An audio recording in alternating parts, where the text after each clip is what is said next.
Bonjour à tous, j'espère que tout le monde va bien. Aujourd'hui, on va se retrouver pour parler de Supergirl et je vais vous dire ce que j'en pense tout de suite. On va commencer par les points négatifs, après on va aller vers le positif et enfin je vous donnerai ma note finale. Alors déjà, au niveau des points négatifs, je trouve que le méchant est vraiment oubliable et pas sur un méchant de ouf.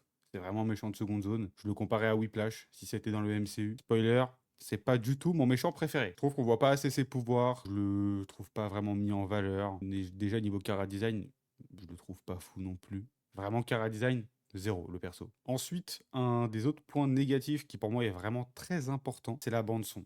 La bande son, hormis les musiques qu'on a dedans, qui sont très bonnes, hein, je pense à la musique de fin, perso, j'ai bien aimé, j'ai vu que ça a fait quand même pas mal de bruit sur Twitter. Perso, j'ai vraiment bien aimé la musique, ça va bien avec, j'aime bien. Par contre, au niveau vraiment des bandes son derrière, ah là, non. Non, non, j'en ai aucune que j'ai retenue. Et pourtant, je suis vraiment quelqu'un qui écoute ce genre de musique tous les jours. J'écoute du Logan, du Cross, peu importe. J'écoute quasiment que des musiques comme ça. Et en plus, je sais faire la différence entre musique et bon film. C'est pas grave. C'est pas parce que c'est un bon film ou un mauvais film que je vais écouter ou pas la musique. En tous les cas, si la musique est bonne, je vais la réécouter. Je suis pas un grand fan du film Man of Steel, j'écoute la bande son tous les jours. Pareil pour la Justice League de Zack Snyder, j'écoute quelques sons très régulièrement.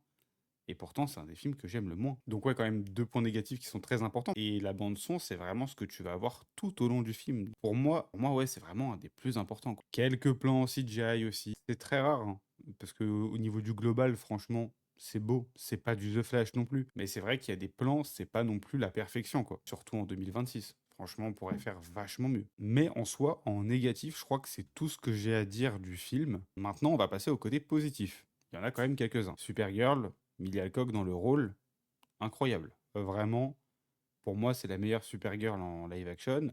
C'était pas très dur, mais j'ai hâte de la revoir. Elle est vraiment super dans le rôle. La petite jeune, j'ai plus son nom, mais incroyable aussi. Vraiment, ça marche très bien. Et j'ai rien à redire sur ces deux persos. Je trouve qu'on s'attache vachement à Supergirl. Elle a un bon développement en soi dans le film, hein. On passe vraiment de quelqu'un qui est dépressif, j'ai envie de dire, qui fait tout pour oublier un peu sa douleur, à quelqu'un qui est vraiment, qui sait ce qu'elle est. Le discours de fin aussi de Supergirl, bon, je ne dis rien pour pas spoiler, très bien aussi, vraiment, j'ai kiffé. Pour moi, un des meilleurs points aussi, c'est Lobo. Pour le coup, Lobo, très très bon. Bon, on l'avait déjà vu un petit peu dans les trailers, mais ouais, Jason Momoa dans le rôle, c'est parfait.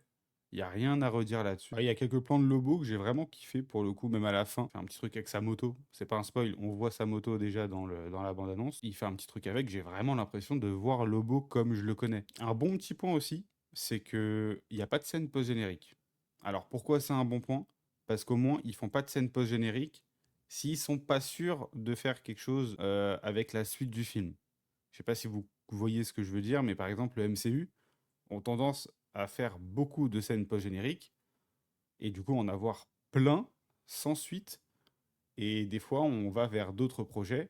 Du coup, on a une scène post-générique qu'on va reprendre peut-être 8 ans après, quoi. Pas forcément fan de ce système.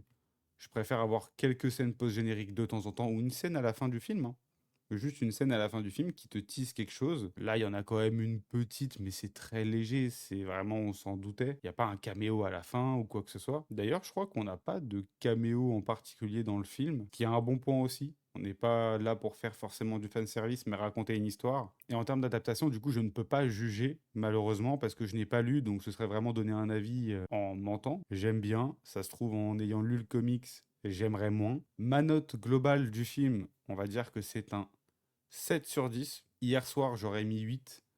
Mais avec un petit peu de recul, c'est vrai qu'on repense à certains détails. Donc ouais, 7 sur 10. En vrai, j'ai pas grand-chose à dire en période de... Enfin, en partie spoiler. J'ai pas grand-chose à dire. Parce que je pense que oui, j'aurais lu le comics. J'aurais plein de choses à dire par rapport à certains plans, certains trucs qui ont été adaptés. Là, pour le coup, j'ai rien à redire de plus en soi. À part que j'ai quand même passé un très bon moment. J'ai préféré Superman et Peacemaker et Creature Commando.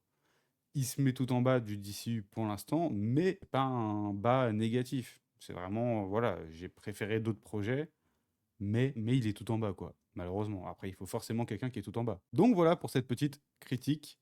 Il y en aura souvent sur la chaîne, surtout sur du Marvel, du DC, du Star Wars, Transformers en partie. Il y aura aussi d'autres choses, mais vraiment, le plus gros, ce sera ça. Et puis du coup, on va se dire à la prochaine, tout le monde. Ciao, bonne soirée.